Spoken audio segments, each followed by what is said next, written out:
Okay. ഇപ്പം brain എന്ന് പറയുന്നത് നമ്മളെ പറഞ്ഞ പോലെ ഡോക്ടർ പറഞ്ഞ പോലെ നമ്മളെ കൺട്രോൾ ചെയ്യുന്ന ഒരു കൺട്രോളിങ് സ്റ്റേഷനാണല്ലോ. അതെ. നമ്മൾ ചെയ്യുന്ന ഓരോ ചെറിയ കാര്യങ്ങളും കൺട്രോൾ ചെയ്യുന്ന ഒരു കാര്യമാണ്.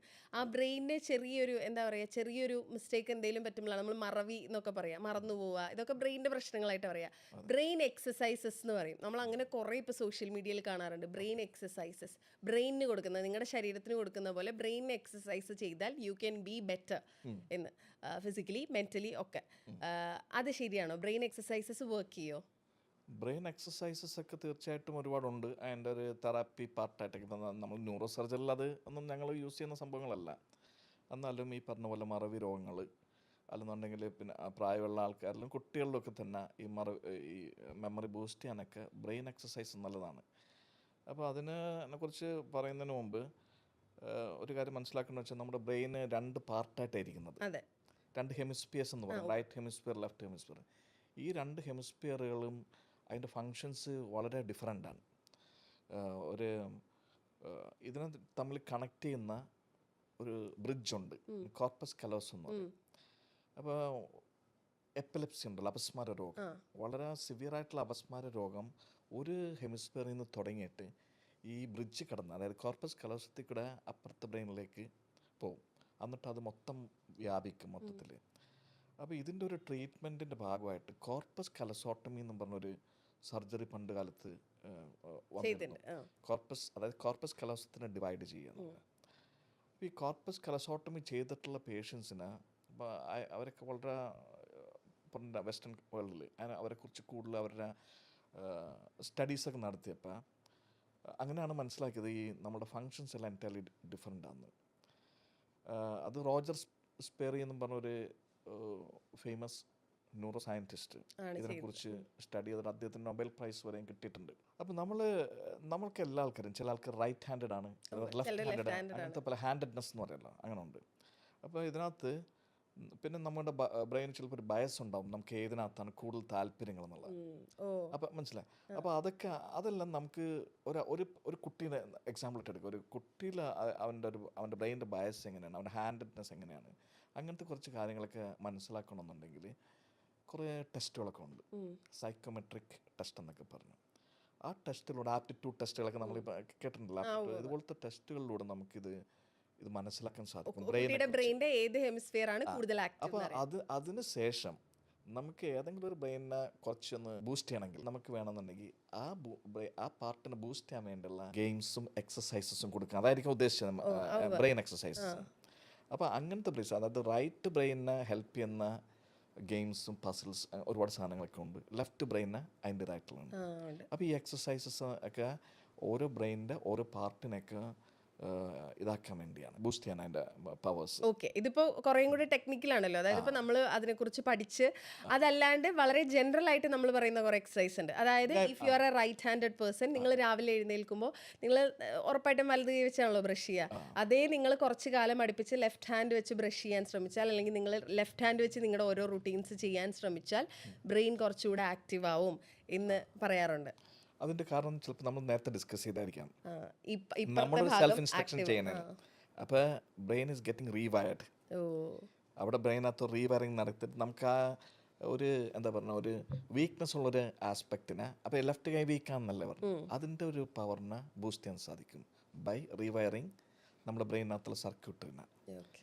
നമ്മളുടെ റൈറ്റ് ബ്രെയിനിനെ നമുക്ക് കൂടുതൽ ഇമ്പ്രൂവ് ചെയ്യിക്കണമെങ്കിൽ ഇപ്പോൾ റൈറ്റിംഗ്, ഒരു ക്രിയേറ്റീവ് റൈറ്റിംഗ്, അത് അങ്ങനത്തെ എക്സസൈസസ് ഒക്കെ ഉണ്ട്. അത് റൈറ്റ് മ്യൂസിക്, റൈറ്റ് ലിറ്ററേച്ചർ, അതെല്ലാം right brain. Left brain is more mathematical, right brain is more artistic. അപ്പോൾ അതാണ് ആർട്ടിസ്റ്റുകളും മ്യൂസിഷ്യൻസും. ലെഫ്റ്റ് ബ്രെയിൻ എന്ന് വേണമെങ്കിൽ പറയാം. കുറച്ച് സമൂഹത്തിലെ നല്ല ആൾക്കാർ വേണമെങ്കിൽ നമുക്ക് റൈറ്റ് ബ്രെയിൻ എന്ന് പറയാം. ഞാൻ ആർട്സൊക്കെ ഇഷ്ടപ്പെടുന്ന ഒരാളായതുകൊണ്ട് മേ ബി അങ്ങനത്തെ ആൾക്കാർക്ക് റൈറ്റ് ബ്രെയിൻ ആണ്. അപ്പം ലെഫ്റ്റ് ബ്രെയിനെ നമുക്ക് ഉത്തേജിപ്പിക്കണമെന്നുണ്ടെങ്കിൽ നമുക്ക് അവർക്ക് മാത്തമാറ്റിക്കൽ പസിൽസ് ഒക്കെ നമുക്ക് കുട്ടികളെ കൊണ്ട് ചെയ്യിപ്പിക്കാം. അതേ സമയത്ത് മറിച്ച് റൈറ്റ് ബ്രെയിനെ കുറച്ചും കൂടെ ഇതാക്കണമെന്നുണ്ടെങ്കിൽ ക്രിയേറ്റീവ് ആയിട്ടുള്ള വർക്കുകൾ, പോയട്രി, മ്യൂസിക്, അവരൊരു മ്യൂസിക്കൽ ഇൻസ്ട്രുമെൻ്റ് പഠിപ്പിക്കുക, മനസ്സിലായി. അപ്പോൾ ഇതൊക്കെയാണ് ഒരു ബ്രെയിൻ എക്സസൈസ്, ഇതൊക്കെ തന്നെയാണ്. മനസ്സിലായി. ഒരാള് കൂടുതൽ ഇൻക്ലൈൻ ടു ആർട്ട്, മ്യൂസിക് അങ്ങനത്തെ കാര്യങ്ങളാണെങ്കിൽ അയാളുടെ റൈറ്റ് ബ്രെയിൻ ആണ് ആക്റ്റീവ്. അപ്പൊ അയാളെ കുറച്ചും കൂടെ നമുക്ക് ലെഫ്റ്റ് ബ്രെയിൻ ആക്റ്റീവ് ആക്കാനുള്ള പരിപാടികൾ ചെയ്യിപ്പിക്കാം. നേരെ തിരിച്ചും സംഭവിക്കാം. നമ്മുടെ ആവശ്യം എന്താണെന്നനുസരിച്ചിട്ട് നമുക്ക് ബ്രെയിനിനെ മൗൾഡ് ചെയ്യാം. മനസ്സിലായി. ഓക്കെ. ഇപ്പം നമ്മുടെ ശരീരത്തിലെ ഓരോ അവയവങ്ങളുടെയും ഹെൽത്തിന് എന്തൊക്കെ ചെയ്യണം? അപ്പം ഹാർട്ടിനാണെങ്കിൽ യു ഷുഡ് വാക്ക്, ഇത് നമ്മൾ ഒരു ബേസിക് കാര്യമാണ്. അതുപോലെ ലങ്സിനാണെങ്കിൽ ബ്രീതിങ് എക്സസൈസ് ചെയ്യാം, ഡു നോട്ട് സ്മോക്ക്, ഇതൊക്കെ നമ്മൾ പറയും. ബ്രെയിനിന്റെ ഹെൽത്തിന്, നമ്മുടെ തലച്ചോറിന്റെ ഹെൽത്തിന് നമ്മൾ ചെയ്യേണ്ട കാര്യങ്ങൾ എന്തൊക്കെയാണ്? ബ്രെയിനിനെ സ്റ്റിമുലേറ്റ് ചെയ്യാൻ വേണ്ട കാര്യങ്ങൾ ഈ പറഞ്ഞതൊക്കെ തന്നെയാണ്. അതായത് ബ്രെയിനെ വർക്ക് ചെയ്യിപ്പിക്കുക, ഈ പറഞ്ഞ എക്സസൈസ് ഒക്കെ കൊടുപ്പിക്കുക, തലച്ചോറ് ഉപയോഗിക്കുക. റീഡിങ് ഒരു മെത്തഡാണ്. മ്യൂസിക് ലിസൺ ചെയ്യുക. പിന്നെ ബ്രെയിൻ ഒരു നല്ലൊരു എൻവയറമെൻറ്റ് ക്രിയേറ്റ് ചെയ്യുക. അതായത് ഇപ്പം ആവശ്യത്തിന് നമുക്കൊരു ഉറക്കം, അതൊക്കെ ഒരു ബ്രെയിൻ ഹെൽത്തിന് ഇമ്പോർട്ടൻ്റ് ആയിട്ടുള്ള കാര്യങ്ങളാണ്. ഉറക്കമില്ലായ്മയൊക്കെ നമ്മളുടെ ബ്രെയിനിൻ്റെ പെർഫോമൻസിനെയൊക്കെ അത് ബാധിക്കും. പിന്നെ ഒരു ബ്രെയിൻ നല്ല രീതിയിൽ നമ്മുടെ ബ്രെയിൻ ആക്റ്റീവ് ആണെങ്കിൽ നമ്മൾ അതിനുപോലത്തെ നല്ല ഒരു ജീവിത രീതി, ലൈഫ് സ്റ്റൈൽ അതുപോലെ ആയിരിക്കണം. നല്ല ഡയറ്റായിരിക്കണം നമ്മൾ കഴിക്കുന്നത്, എക്സസൈസ്. അപ്പോൾ കൊച്ചു കൊച്ചു കാര്യങ്ങളാണ്, പക്ഷെ അതെല്ലാം നമ്മളുടെ ഒരു ഇൻ ടോട്ടാലിറ്റി നമ്മളുടെ ബോഡിയെയും നമ്മുടെ മനസ്സിനെയും എല്ലാത്തിനെയൊക്കെ ഇതൊരു നെറ്റ്വർക്ക്ഡ് ആയിട്ടുള്ളൊരു സിസ്റ്റം ആണല്ലോ. അപ്പോൾ ഇങ്ങനത്തെ കാര്യങ്ങളൊക്കെ തന്നെ ഇമ്പോർട്ടൻ്റ് ആണ്. ഓക്കെ. അപ്പോൾ to make it crisp, top 5 habits നമ്മുടെ ബ്രെയിൻ ഹെൽത്തിനെ ഡിസ്ട്രോയ് ചെയ്യുന്ന ടോപ്പ് 5 ഹാബിറ്റ്സ് ചോദിച്ചാൽ ഡോക്ടർ ഏതൊക്കെയാ പറയാ? ഒന്ന്, ഒരു ലാക്ക് ഓഫ് സ്ലീപ്പ് എന്ന് വേണമെങ്കിൽ പറയാം. ഉറക്കമില്ലാത്ത. അപ്പോൾ നമ്മൾ സഫീഷ്യൻ്റ് ആയിട്ട് എല്ലാ ദിവസവും ഉറങ്ങണമെന്നുള്ള കാര്യമാണ് അതിനകത്ത് നല്ല ഇമ്പോർട്ടൻറ്റ്. രണ്ടാമത്തെ പറയാനുള്ളൊരു കാര്യം എന്ന് വെച്ചാൽ സ്ട്രെസ്ഫുൾ ആയിട്ടുള്ള കണ്ടീഷൻസ്, അത് നമുക്ക് അങ്ങനെ എന്തെങ്കിലും ഉണ്ടാക്കുന്നുണ്ടെങ്കിൽ അത് നമ്മളതെന്താണെന്ന് തിരിച്ചറിഞ്ഞിട്ട് ഒഴിവാക്കുക. പിന്നെ നമ്മളുടെ പലതരത്തിലുള്ള ഇൻ്റലിജൻസസ്, അതായത് ഞാൻ ഉദ്ദേശിക്കുന്നത് ആൽക്കഹോൾ, സ്മോക്കിംഗ്, ഇതുപോലത്തെ ഒരുപാട് ശീലങ്ങളോ ദുശ്ശീലങ്ങൾ എന്ത് വേണമെങ്കിൽ പറയാം, അത് അങ്ങനത്തെ ബാഡ് ഹാബിറ്റ്സ്, ഇതെല്ലാം നമ്മൾ ഒഴിവാക്കണം. തലയുടെ കാര്യം പറയുമ്പോഴേ, തലവേദന ഈസ് എ ബിഗ് തലവേദന. വെരി എന്താ പറയാ, ബേസിക് തലവേദന ഒരു വലിയ തലവേദനയാണ്. പക്ഷേ നമ്മൾ ഒട്ടും മൈൻഡ് ചെയ്യാത്തൊരു സാധനമാണ്. അതായത് നമ്മൾ മിക്കവാറും 90% ആളുകൾ സെൽഫ് മെഡിക്കേറ്റ് ചെയ്യുന്ന കാര്യമാണ് തലവേദന. എപ്പോഴാണ് ഒരു തലവേദന ഡേഞ്ചറസ് തലവേദനയായി മാറുന്നത്? റൈറ്റ്. അപ്പോൾ തലവേദന വരാതായിട്ട് ആരും തന്നെ ഉണ്ടാവില്ല. എനിക്ക് തോന്നുന്നു പോപ്പുലേഷനിലുള്ള 99% ആളുകൾക്കും ഏതെങ്കിലും ഒരു അവസരത്തിൽ തലവേദന വന്നിട്ടുണ്ടാവും. അപ്പോൾ അതൊരു വളരെ സർവ്വസാധാരണമായിട്ടുള്ളൊരു സിംറ്റം ആയതുകൊണ്ട് നമ്മളത് വലുതായിട്ട് അലോസരപ്പെടുത്താറില്ല, നമുക്ക് മൈൻഡ് ചെയ്യാറില്ല.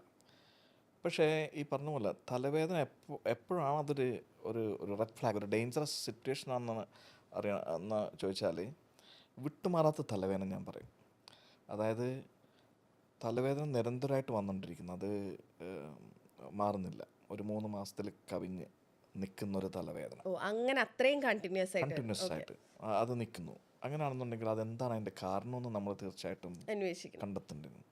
ചിലപ്പോൾ അതോടൊപ്പം തന്നെ തലവേദനയോടൊപ്പം തന്നെ നമുക്ക് വേറെ എന്തെങ്കിലും അസോസിയേറ്റഡ് ആയിട്ടുള്ള എന്തെങ്കിലും കാരണങ്ങളുണ്ട്. ചില ആൾക്കാർക്ക് തലവേദന കൂടുമ്പോൾ ഛർദിൽ, വോമിറ്റിംഗ് വരാം. ചിലപ്പോൾ ഓക്കാനായിരിക്കും, ചില ആൾക്കാർ റിയലായിട്ട് ഛർദ്ദിക്കാം. അതൊക്കെ ഉണ്ടെന്നുണ്ടെങ്കിൽ അതൊരു നോർമലായിട്ടുള്ളൊരു സംഭവമല്ല. തലവേദനയോടൊപ്പം നമുക്ക് ഏതെങ്കിലും ഒരു ശരീരത്തിൽ എവിടെയെങ്കിലും ഒരു ബലക്കുറവ് അങ്ങനത്തെയൊക്കെ കാര്യം, പക്ഷേ തലവേദന ബ്രെയിനിൻ്റെ ഒരു സംഭവമാണല്ലോ.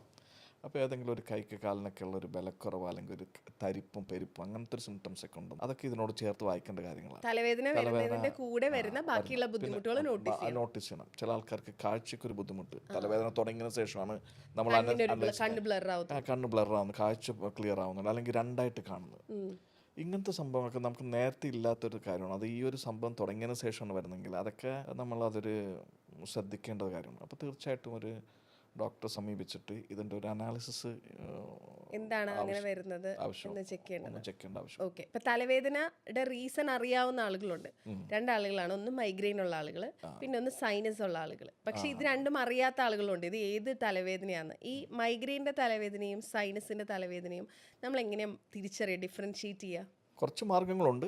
ചില സന്ദർഭങ്ങളിൽ രണ്ടുമൊക്കെ ഏതാണ്ട് ഒരുപോലെയൊക്കെ തന്നെ ഇരിക്കാം. അത് ഡിഫറൻഷിയേറ്റ് ചെയ്യാൻ ഡിഫിക്കൽട്ട് ആയിരിക്കാം ചിലപ്പോൾ. അപ്പോൾ ഈ പറഞ്ഞ വളരെ കറക്റ്റാണ്. ഈ 2 ടൈപ്പാണ് ഒരുപക്ഷെ വളരെ കോമൺ ആയിട്ട് കാണുന്ന തലവേദനകൾ. മൈഗ്രെയിൻ നമ്മൾ പലപ്പോഴും ഇഷ്ടംപോലെ ആൾക്കാർ നമ്മൾ ഒപ്പിയിലൊക്കെ കാണുന്നതാണ്, മൈഗ്രെയിൻ ഹെഡേക്ക് ആയിട്ട്. മൈഗ്രെയിൻ ഹെഡേക്ക് എന്ന് വെച്ചാൽ വളരെ തീവ്രമായിട്ടുള്ളൊരു ഹെഡേക്കാണ്. ഒന്നത് അത് വരുന്ന ആൾക്കാർക്ക് അറിയാം. ഭയങ്കര തീവ്രമായിട്ടുള്ള ഹെഡേക്കാണ്. അത് പിന്നെ അതിൻ്റെ ഒരു ഡ്യൂറേഷൻ, ഒരു ഷോർട്ട് ഡ്യൂറേഷൻ എന്ന് വേണമെങ്കിൽ ഞാൻ പറയാം. അതായത് ചിലപ്പോൾ കുറച്ച് മണിക്കൂറുകൾ, കൂടിപ്പോയ ഒരു ദിവസം ഒക്കെ നിന്നേക്കാം, 1-2 ദിവസം വരെയൊക്കെ. അതിൻ്റെ അപ്പുറത്തേക്ക് അത് നിൽക്കുന്ന കുറവാണ്.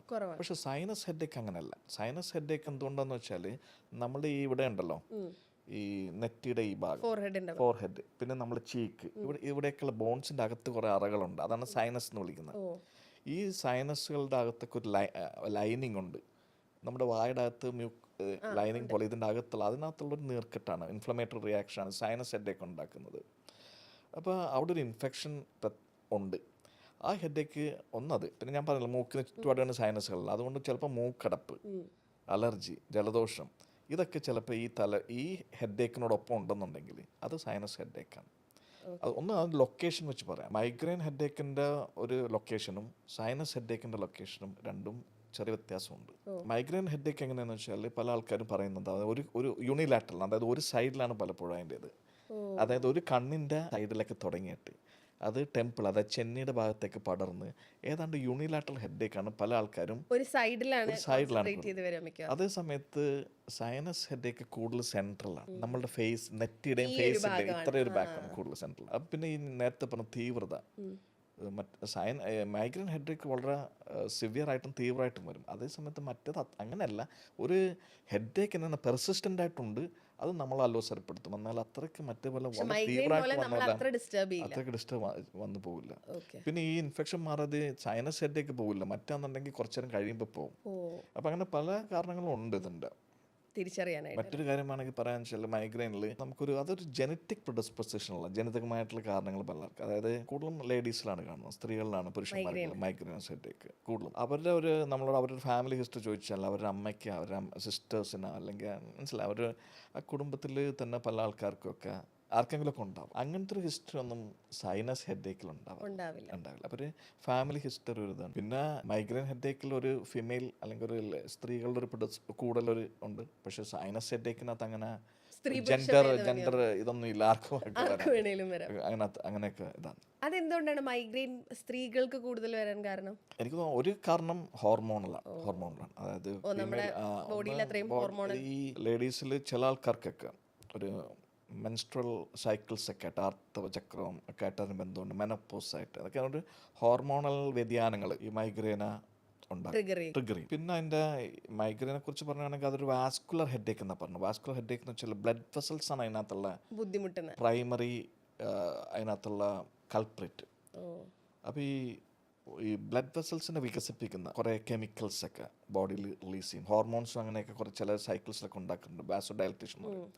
അതുകൊണ്ടായിരിക്കാം സ്ത്രീകളിലൊക്കെ കൂടുതലായിട്ട് വരുന്നത്. ഇപ്പോൾ ബ്രെയിൻ എന്ന് പറയുമ്പോൾ നമ്മൾ ഏറ്റവും കൂടുതൽ കേൾക്കുന്നത്, അല്ലെങ്കിൽ കൂട്ടത്തിൽ ഏറ്റവും സിവിയർ എന്ന് പറയുന്നത് ബ്രെയിൻ ട്യൂമർ. ഇപ്പോൾ കുറേയൊക്കെ നമ്മുടെ ശരീരത്തിൽ വരുന്ന ട്യൂമറിന് നമുക്ക് കുറേയൊക്കെ കാരണങ്ങൾ അറിയാം. ബ്രെയിൻ ട്യൂമർ എന്തുകൊണ്ടാണ് അത്ര കോമൺ ആയിട്ട് വരുന്നതും അതിൻ്റെ റീസൺ എന്താണ്? ബ്രെയിൻ ട്യൂമറുകൾ കോമൺ ആയിട്ടും നമുക്ക് പറയാൻ പറ്റില്ല ശരിക്കും സ്റ്റാറ്റിസ്റ്റിക്കലി.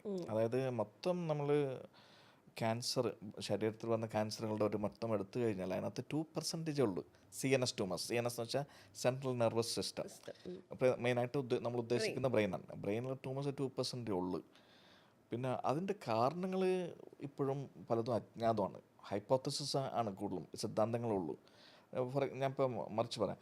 ഇപ്പോൾ ലങ് ക്യാൻസറിനെ കുറിച്ച് അന്നുണ്ടെങ്കിൽ നമുക്കറിയാം, സ്മോക്കിംഗ് അതൊരു എസ്റ്റാബ്ലിഷ്ഡ് ഫാക്റ്റാണ് സ്മോക്കിംഗ് എന്നുള്ളത്. ബ്രസ്റ്റ് ക്യാൻസേഴ്സിന് ജനറ്റിക്കായിട്ടൊരു ഫാക്ടറുണ്ട്. ഇപ്പം അങ്ങനെയൊക്കെ വെച്ച് നോക്കിക്കഴിഞ്ഞാൽ ലിവറിന് ആൽക്കഹോൾ ഒരു സംഭവം ഇതാണ് ഒരു ഇതുണ്ടാക്കുന്നുണ്ട്.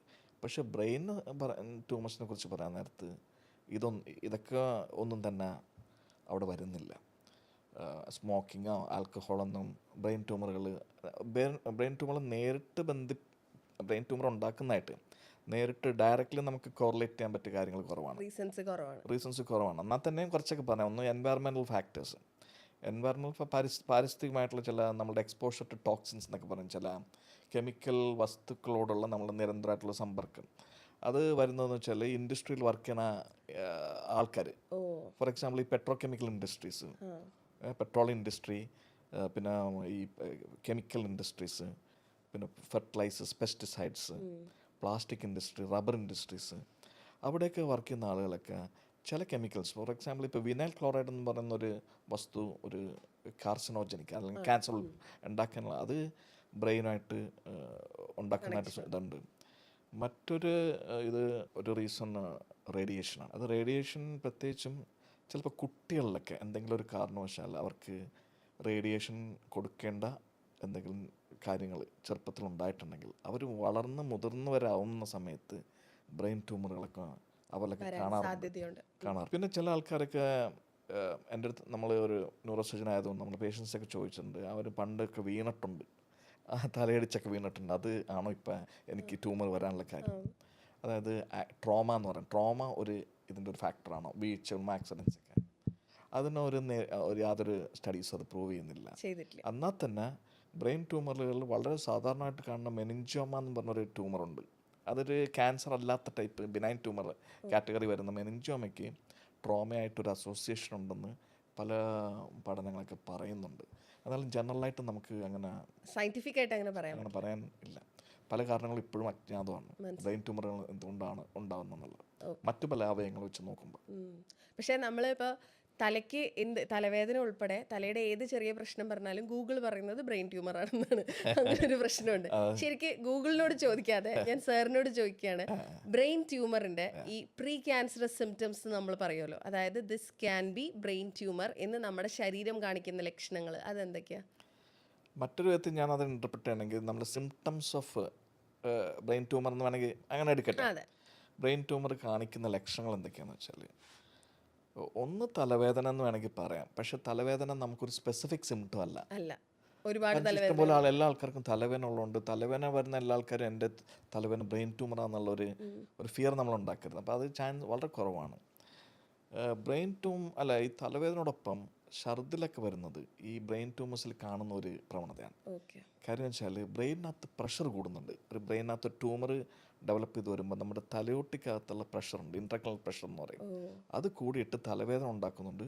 പക്ഷേ ആ പ്രഷറാണ് നമ്മളെ വൊമിറ്റിങ്ങിലൊക്കെ. അത് മറ്റുള്ള ടൈപ്പ് ഹെഡേക്കിൽ അങ്ങനെ ഇൻട്രാക്രനൽ പ്രഷർ കൂടുന്നില്ല, അതുകൊണ്ട് അവർക്ക് ഹെഡേക്ക്. പക്ഷെ മൈഗ്രെയിനിലുണ്ട് കേട്ടോ ചില ആൾക്കാർക്ക്. ചില ആളുകൾക്ക് മൈഗ്രെയിൻ ഇതായിട്ട് പറയും, വളരെ മൈഗ്രെയിൻ കൂടി വരുമ്പോൾ അവർ വൊമിറ്റ് ചെയ്യാറുണ്ട്.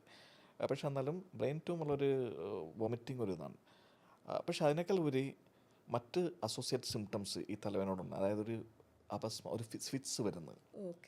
ഫിറ്റ്സ് വന്നു കഴിഞ്ഞാൽ അത് ബ്രെയിൻ ട്യൂമറിൻ്റെ ഒരു ലക്ഷണമായിട്ട് കണക്കാക്കാം. തലവേദന കുറേ നാൾ തലവേദനയുള്ള ഒരാൾക്കൊരു ഫിറ്റ്സ് വരുന്നു. അല്ലെങ്കിൽ ഞാൻ നേരത്തെ സൂചിപ്പിച്ച കുറച്ച് ന്യൂറോ റിലേറ്റഡ്, അതായത് കൈകാലുകൾക്കൊരു തരിപ്പ് അല്ലെങ്കിൽ ഒരു ബലക്ഷയം. ചിലപ്പോൾ അങ്ങനത്തെ ഒരു ബലക്ഷയമുള്ള ആൾക്കാർ ചിലപ്പോൾ നടക്കാൻ നേരത്തൊരു വേച്ച് പോകണം. കാരണം ഒരു സൈഡ് വീക്ക് ആയതുകൊണ്ട് ഒരു ബാലൻസ് ഇല്ലായ്മ. പിന്നെ കാഴ്ചയൊക്കെയുള്ള പ്രശ്നങ്ങൾ, ഡബിൾ വിഷൻ എന്ന് പറയും, അതൊരു ബ്രെയിൻ ട്യൂമറിൽ ഒക്കെ കാണുന്ന ഒരു സംഭവമാണ്. അപ്പോൾ ഇങ്ങനത്തെ കാര്യങ്ങളൊക്കെ നമ്മൾ ഉണ്ടെന്നുണ്ടെങ്കിൽ തലവേദന ഈ പറഞ്ഞ കാര്യങ്ങൾ അപ്പം നമ്മളത് തീർച്ചയായിട്ടും ചെക്ക് ചെയ്യേണ്ടതാണ്. ബ്രെയിൻ ട്യൂമർ എന്ന് പറയുമ്പോൾ ആക്ച്വലി അതൊരു ഭയങ്കര ഡെഡ്ലി ഡിസീസ് പോലെയാണ് നമ്മൾ കേൾക്കുന്നത്. അതായത് ബ്രെയിൻ ട്യൂമർ വന്നു കഴിഞ്ഞാൽ പിന്നെ പ്രത്യേകിച്ച് ഒന്നും ചെയ്യാനില്ല എന്നുള്ള രീതിയിൽ. Is it actually curable? അതൊരു ശരിക്കും പറഞ്ഞാൽ നമ്മളൊരു തെറ്റായിട്ടുള്ളൊരു ധാരണയാണ്. കാര്യം എന്ന് വെച്ചാൽ ബ്രെയിൻ ട്യൂമറിൽ ഒരുപാട് ബ്രെയിൻ ട്യൂമേഴ്സ് ബിനൈൻ കാറ്റഗറി, അതായത് നോൺ ക്യാൻസർ സ്വഭാവം ഇല്ലാത്ത ടൈപ്പ് വരുന്നുണ്ട്. അപ്പോൾ അതെല്ലാം തന്നെ 100% ക്യൂറബിൾ ആണ്. ട്യൂമർ എടുത്ത് മാറ്റി കഴിഞ്ഞു കഴിഞ്ഞാൽ നമുക്ക് അത് പേഷ്യൻ്റ് കംപ്ലീറ്റ്ലി ഓക്കെ. നമുക്ക് പ്രശ്നം ഉണ്ടാക്കുന്ന ട്യൂമറുകൾ എന്താണെന്ന് വെച്ചാൽ ക്യാൻസർ ടൈപ്പ് ട്യൂമറുകളാണ്. സ്പ്രെഡ് ആവാൻ ചാൻസ് ഉള്ളത്. അതെ. അത് പക്ഷേ അൺഫോർച്ചുനേറ്റ്ലി ഈ ബ്രെയിനകത്ത് വരുന്ന ബ്രെയിനിൽ ഇത് വരുന്ന ഗ്ലയോമാസ് എന്നൊക്കെ ആണ് മെയിനായിട്ടുള്ളൊരു കാറ്റഗറി. ആ ട്യൂമറുകൾ വളരെ അഗ്രസീവാണ്. അത് നമ്മളുടെ പല ആൾക്കാരുടെയും ജീവഹാനി സംഭവിക്കാവുന്ന ടൈപ്പ്, വളരെ ക്വിക്കായിട്ട് പടരുന്നൊരു സംഭവമാണ്. അപ്പോൾ ബ്രെയിനിലെ ക്യാൻസേഴ്സിനെ കുറിച്ച് നമ്മൾ ഡിസ്കസ് ചെയ്യാൻ നേരത്തെ 2 ടൈപ്പ് ബ്രെയിൻ ട്യൂമേഴ്സാണ് ഉള്ളത്. ഒന്ന് നമ്മൾ പ്രൈമറി ട്യൂമേഴ്സ് എന്ന് പറയുന്നത്, സെക്കൻഡറി ട്യൂമേഴ്സ് എന്ന് പറയുന്നത്. പ്രൈമറി എന്ന് ഉദ്ദേശിക്കുന്നത് വെച്ചാൽ ബ്രെയിനകത്ത് തന്നെ ആദ്യമായിട്ട് ഉണ്ടാകുന്ന ഒരു ട്യൂമർ. ബ്രെയിൻ അവിടെ തന്നെയാണ് അത് ഉണ്ടാവുന്നത്. സെക്കൻഡറി അങ്ങനെയല്ല, ശരീരത്തെ മറ്റൊരു ഭാഗത്താണ് അവരുടെ ട്യൂമർ വരുന്നത്. ഫോർ എക്സാമ്പിൾ ഇപ്പോൾ ഒരു പുരുഷന്മാരിലാണെങ്കിൽ ഒരു ലങ് ക്യാൻസർ വന്നൊരാൾക്ക് പിന്നീട് ഇത് മറ്റ് ബോഡിയുടെ പല Metastasis. മെറ്റസ്റ്റേസിസ്, അതാണ് സെക്കൻഡറി ട്യൂമേഴ്സ്. അപ്പോൾ പ്രൈമറി ട്യൂമറും സെക്കൻഡറി ട്യൂമേഴ്സ് എല്ലാം തന്നെ ക്യാൻസറസ് ആണ്. ഓ അതെ. പക്ഷെ ആണല്ലോ, അത് കാരണം വെച്ചാൽ മറ്റൊരു ഭാഗത്ത് പടർന്നു കഴിഞ്ഞാൽ അത് ക്യാൻസറാണ്. പ്രൈമറി ട്യൂമേഴ്സിനകത്ത് നമ്മൾ പിന്നെ അത് രണ്ടായിട്ട് എടുക്കാം. കാരണം വെച്ചാൽ അതിനകത്ത് എല്ലാം ക്യാൻസർസ് അല്ല, ക്യാൻസർ ആവണം ക്യാൻസർ ഇല്ലാത്ത ടൈപ്പാണ്. അതാണ് ഞാൻ നേരത്തെ ഒരു മെനിഞ്ചോമയുടെ ഏറ്റവും കോമൺ ആയിട്ട് കാണുന്ന ഒരു ട്യൂമറാണ് മെനിഞ്ചോമാസ്. അത് ക്യാൻസറസ് അല്ല. അപ്പോൾ ചിലപ്പോൾ അത് വലിയ സൈസ് ഉണ്ടായിട്ട് ബ്രെയിനകത്തിട്ട് അതിൻ്റെ പ്രഷർ കൂടുകയും അല്ലെന്നുണ്ടെങ്കിൽ ക്രിട്ടിക്കലായിട്ടുള്ള ഏതെങ്കിലും ഒരു ഭാഗത്തായിരിക്കണമെങ്കിൽ നമ്മുടെ ഫങ്ഷൻസൊക്കെ അതിൻ്റെ ആ ഒരു ലൊക്കേഷൻ വൈസ് ഉണ്ടാക്കുന്ന കാരണമാണ് നമുക്ക് ബുദ്ധിമുട്ട് വരുന്നത്. അപ്പോൾ ആ ട്യൂമർ എടുത്ത് മാറുന്നതോടുകൂടി അവരുടെ ആ പ്രശ്നം അവിടെ സോൾവ് ആണ്. പക്ഷേ ക്യാൻസർ പോലത്തെ പ്രൈമറി ക്യാൻസേഴ്സ് ബ്രെയിനകത്തുള്ളത് അത് നമ്മൾ പൂർണ്ണമായിട്ടും മാറ്റാൻ പലപ്പോഴും ഓപ്പറേറ്റ് ചെയ്ത് മാറ്റാൻ പറ്റില്ല. അതിൻ്റെ ചിലപ്പോൾ ഭാഗ്യമായിട്ടൊക്കെ എടുക്കാൻ പറ്റുള്ളൂ. അത് കഴിഞ്ഞാൽ പിന്നെ ട്രീറ്റ്മെൻറ്റ് അവിടെ തീരുന്നില്ല, പിന്നെ റേഡിയോ തെറാപ്പി വേണം, ചില കേസുകൾ കീമോതെറാപ്പി, അങ്ങനത്തെ കാര്യങ്ങളിലേക്കൊക്കെ പോകേണ്ടി വരാറുണ്ട്. മനസ്സിലായി. അപ്പോൾ ഈ ട്യൂമർ ആയിട്ട് വരുന്നത് 100% ക്യൂറബിൾ ആണ് അല്ലേ? പ്രൈമറി ട്യൂമേഴ്സ് ആയിട്ട് വരുന്നത് നോൺ ക്യാൻസർ ടൈപ്പ്. അതുകൊണ്ട് ഇപ്പോൾ ആൾക്കാരെല്ലാവരും ബ്രെയിൻ ട്യൂമറുകളെല്ലാം ക്യാൻസർ എന്ന് നമ്മൾ ധരിക്കുന്നത് തെറ്റാണ്. ഒരുപാട് ബ്രെയിനകത്ത് വരുന്ന ഒരുപാട് ട്യൂമറുകൾ നോൺ ക്യാൻസറസ് ടൈപ്പാണ്. അത് സർജറിയോടുകൂടി അവിടുത്തെ ട്രീറ്റ്മെൻറ്റ് അവസാനിക്കുന്നതാണ്. പിന്നെ വേറൊരു പിറ്റ്യൂട്ടറി ട്യൂമേഴ്സ് പല ആൾക്കാർക്കുള്ളതാണ്. പിറ്റ്യൂട്ടറി ഗ്രന്ഥിയിലുള്ള ട്യൂമറുകൾ. അത് അവരൊരു പ്രസൻറ്റേഷൻ, അവരൊരു സിംറ്റം എന്താണെന്ന് ചോദിച്ചു കഴിഞ്ഞാൽ അവർക്ക് കാഴ്ചയ്ക്കുള്ളൊരു പ്രോബ്ലം ഇതായിട്ടാണ്. അങ്ങനെ അപ്പോൾ നമുക്ക് സൈഡിലുള്ള കാഴ്ച കട്ടായി പോകുന്നതാണ് ഒരു കുറച്ചും കൂടെ ഒന്ന് ഡീറ്റെയിൽ ആയിട്ട് പറഞ്ഞാൽ. ഞാനിപ്പോൾ നേരെ നോക്കിയിരിക്കുന്നുണ്ട്, എന്നാൽ തന്നെ എനിക്ക് സൈഡിലുള്ള കുറേ കാര്യങ്ങൾ കാണാം. നമുക്ക് സൈഡ് വിഷൻ ഉണ്ട്. ഈ പിറ്റ്യൂട്ടറി ട്യൂമർ നമ്മളുടെ ബ്രെയിനകത്ത് നമ്മുടെ ഒപ്റ്റിക് നെർവിൻ്റെ അടിയിലാണ് അത് വളരുന്നത്. അപ്പോൾ അതുമുള്ള പ്രഷർ കാരണം നമ്മൾ സൈഡ് കട്ട് ഓഫ് ആയി പോകും. ഇവിടെ 2 ബ്ലോക്ക് ഇതുകൊണ്ടെന്ന് വെച്ചാൽ മറവെച്ച് കഴിഞ്ഞാൽ നമ്മൾക്ക് എങ്ങനെ കാണാൻ പറ്റും. അതുപോലെയാണ് പല പിറ്റ്യൂട്ടറി ട്യൂമറുകളുടെ പ്രസൻറ്റേഷൻ. അപ്പോൾ അവർ ആദ്യം പോകുന്നത് ന്യൂറോളജിസ്റ്റിൻ്റെ ന്യൂറോ സെൻ്റർ അടുത്തല്ല, ഐ ഡോക്ടറെ അടുത്ത്. അവർ ചെക്ക് ചെയ്യുന്നിട്ട് അവർക്ക് മനസ്സിലാവും ഇത് ഐ പ്രോബ്ലം അല്ല, ഇതൊരു ബ്രെയിൻ പ്രോബ്ലം ആണെന്നുള്ളത്. അപ്പോൾ അങ്ങനെയൊക്കെ ചെക്ക് ചെയ്യുന്നിട്ട് ചിലപ്പോൾ പിറ്റ്യൂട്ടറി ആവും, ചിലപ്പോൾ മറ്റ് ട്യൂമർ ആവാം. അപ്പോൾ ഈ പിറ്റ്യൂട്ടറി ട്യൂമറുകളെല്ലാം മിക്കവാറും എല്ലാം തന്നെ ഒരു 99% ബിനൈൻ ട്യൂമേഴ്സാണ്. അവർ ക്യൂറബിളാണ്. നോൺ ക്യാൻസറസ് ട്യൂമർ, ക്യാൻസർ അല്ലാത്ത ബിനൈൻ ക്യൂർ അതാണ്. അതിനെ നമ്മൾ ഓപ്പറേറ്റ് ചെയ്യാൻ മൂക്കിൽ കൂടെ ഓപ്പറേറ്റ് ചെയ്യാന്നുള്ളതാണ്. പുറമെ ഒരു സ്കാറും ഇല്ല. നമുക്ക് എൻഡോസ്കോപ്പൊക്കെ വെച്ചിട്ട് മൂക്കിലൂടെ നോസ്ട്രലിലൂടെ എൻഡോസ്കോപ്പിക്കായിട്ട് അത് റിമൂവ് ചെയ്യാം. അപ്പോൾ അതൊക്കെ ക്യൂറബിൾ. മനസ്സിലായി. അപ്പോൾ ഈ നമ്മുടെ സൈഡ് വിഷൻ പെട്ടെന്ന് പോവുക അല്ലെങ്കിൽ അതിന് ഒരു കുറവ് വരുന്നുണ്ടെങ്കിൽ there is A chance of pituitary tumour അല്ലേ? ഓ, അപ്പോൾ അതും നമ്മൾ ചെക്ക് ചെയ്യണം എന്നല്ലേ, അങ്ങനെ വിഷയൊരു പ്രശ്നം വരുമ്പോൾ. ഓക്കെ, ഈ ബ്രെയിൻ ട്യൂമർ വരുന്ന ആളുകൾ ഈ ട്യൂമർ എടുത്ത് മാറ്റി കഴിയുമ്പോൾ നമ്മൾ ജനറലി പറയുന്ന ഒരു കാര്യമാണ്, ആൾ മൊത്തത്തിൽ അങ്ങ് മാറി. ഈ ട്യൂമർ റിമൂവ് ചെയ്യുന്നതിന് മുന്നേ ഉള്ള ആളല്ല, ഇപ്പോൾ സ്വഭാവത്തിൽ ഭയങ്കര മാറ്റങ്ങൾ വരും ട്യൂമർ റിമൂവ് ചെയ്ത് കളയുമ്പോൾ. Is that so? അത് പൂർണ്ണമായിട്ടും കറക്റ്റല്ല. കുറച്ചും കൂടെ അത് പറയാം. നമ്മളുടെ ഈ പേഴ്സണാലിറ്റി ഓരോ ആൾക്കാർക്ക് അവരൊരു ഇതുണ്ടല്ലോ, ആ പേഴ്സണാലിറ്റി അല്ലെങ്കിൽ നമ്മളെങ്ങനെ ഒരു സമൂഹത്തിൽ നമ്മൾ കണ്ടക്ട് ചെയ്യുന്നുള്ള അതിനെ ഡിസൈഡ് ചെയ്യുന്നത് അതിൻ്റെ ഒരു പ്രവർത്തനം ഫ്രോണ്ടൽ ലോബുകളിലാണ്. അതായത് നമ്മൾ ഈ നെറ്റിയുടെ അപ്പോൾ ബ്രെയിനിന് 4 ലോബ്സ് ഉണ്ടെന്ന് പറഞ്ഞേക്കട്ടെ. ഒരു സൈഡിൽ ഈ നെറ്റിക്ക് പുറകിലിരിക്കുന്ന ഫ്രോണ്ടൽ ലോബ്, അതിൻ്റെ തൊട്ട് പുറകിലിരിക്കുന്നത് പരേറ്റൽ ലോബ്, ഏറ്റവും പുറകിൽ ഓക്സിപിറ്റൽ, നമ്മളുടെ ഈ ചെവിയുടെ സൈഡിലിരിക്കുന്ന ടെമ്പർ ലോബ്, ഇങ്ങനെ 4 ലോബ്. അപ്പം നമുക്ക് ഈ എല്ലായിടത്തും ഉണ്ട്. അതിനകത്ത് ഈ ഫ്രോണ്ടൽ ലോബാണ് നമ്മുടെ ചിന്തകളും നമ്മളെങ്ങനെ ഒരു സമൂഹത്തിൽ നമ്മുടെ പേഴ്സണാലിറ്റിയുടെ എല്ലാം ഒരു ഡിസൈഡ് ചെയ്യുന്നതും അത് നിയന്ത്രിക്കുന്നതും അതിൻ്റെയൊക്കെ കാര്യങ്ങൾ ഇവിടെ. അപ്പോൾ ഫ്രോണ്ടൽ ലോബിലാണ് ഒരു ട്യൂമർ വരുന്നെങ്കിൽ ആ ട്യൂമറിൻ്റെ ചിലപ്പോൾ ആദ്യം കാണിക്കുന്ന ഇത് അവരുടെ സ്വഭാവത്തിലുള്ളൊരു മാറ്റമായിരിക്കും. പല ആൾക്കാരും, അവരുടെ വീട്ടുകാരും അവരുടെ കൊളീഗ്സും അവരൊക്കെ ഫ്രണ്ട്സൊക്കെ ആദ്യം നോട്ടീസ് ചെയ്യണ ഇദ്ദേഹത്തിൻ്റെ പെരുമാറ്റത്തിൽ. പല ആൾക്കാരും ചിലപ്പോൾ സൈക്കാട്രിസ്റ്റിൻ്റെ അടുത്തൊക്കെ കൊണ്ടുപോകാറുണ്ട്, മാനസിക പ്രശ്നം കൊണ്ടാണെന്ന്. അപ്പോൾ പിന്നീടായിരിക്കും മനസ്സിലാവുന്നത് സ്കാനൊക്കെ എടുക്കുമ്പോൾ ഇത് ട്യൂമർ റിലേറ്റഡ് ആണെന്നുള്ളത്. അങ്ങനത്തെ ട്യൂമറുകളൊക്കെ നമ്മൾ ട്യൂമറിൻ്റെ ലൊക്കേഷൻ കാരണം അല്ലെങ്കിൽ ആ ട്യൂമറൊക്കെ അവിടെ നിന്നൊക്കെ മാറ്റിയാൽ ആളുകളുടെ പേഴ്സണാലിറ്റി ചേഞ്ച് വരുള്ളൂ.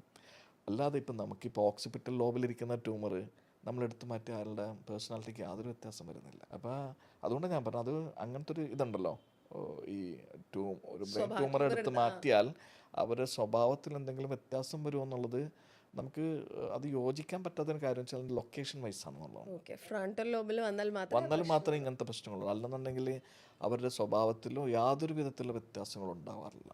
ഓക്കെ. ഈ ബ്രെയിൻ ട്യൂമർ എന്ന് പറയുമ്പോൾ ആളുകൾ പേടിക്കുന്നത് ഇസ് ബിക്കോസ് ബ്രെയിൻ ട്യൂമർ വന്നാൽ ഉള്ള ട്രീറ്റ്മെൻറ്റ് സർജറിയാണ്. സർജറി അല്ലാതെ വേറെ ട്രീറ്റ്മെൻറ്റ് ഇല്ലാതെ നമ്മുടെ തല തുറന്നാണ് ചെയ്യുന്നത്. ഈ ടെൻഷനൊക്കെ കൊണ്ടാണ് കുറേ ആളുകൾ ഇത് ഭയങ്കരമായി പേടിക്കുന്നത്. സർജറി മാത്രമാണോ ബ്രെയിൻ ട്യൂമറിൻ്റെ ട്രീറ്റ്മെൻറ്റ്? പിന്നെ കുറേയൊക്കെ നമ്മുടെ സിനിമകളിലൂടെ ഇതിനെ കുറച്ചൊരു അതിനൊരു വില്ലനായിട്ട് ബ്രെയിൻ ട്യൂമറുകൾ ഇങ്ങനെ വെച്ചിട്ടുണ്ട്. അതും ജനത്തിന്റെ മനസ്സിലൊക്കെ ഒരുപാട് ആകാംക്ഷയൊക്കെ ഉണ്ടാക്കി സംഭവിക്കണം അങ്ങനെയൊക്കെ. അപ്പോൾ മെയിനായിട്ടുള്ള ട്രീറ്റ്മെൻറ്റ് ബ്രെയിൻ ട്യൂമറുകളെ സംബന്ധിച്ചിടത്തോളം സർജറി തന്നെയാണ്. പിന്നെ ഇപ്പോൾ ട്യൂമറിൻ്റെ സൈസ് വളരെ ചെറുതാണെന്നുണ്ടെങ്കിൽ ഒരുപക്ഷെ സർജറി തന്നെ ചില കേസിൽ വേണ്ടി വരാറില്ല. ചില കേസിൽ എത്ര ചെറുതാണെങ്കിലും നമുക്കൊരു ബയോപ്സിയുടെ ആവശ്യം വരും അതെന്താണെന്ന് മനസ്സിലാക്കാൻ. അതേ സമയത്ത് ചില ട്യൂമറുകളൊക്കെ നമുക്ക് തല തുറക്കാതെ ട്രീറ്റ് ചെയ്യാൻ പറ്റുമെന്നല്ല ചോദിച്ചാൽ പറ്റും. അത്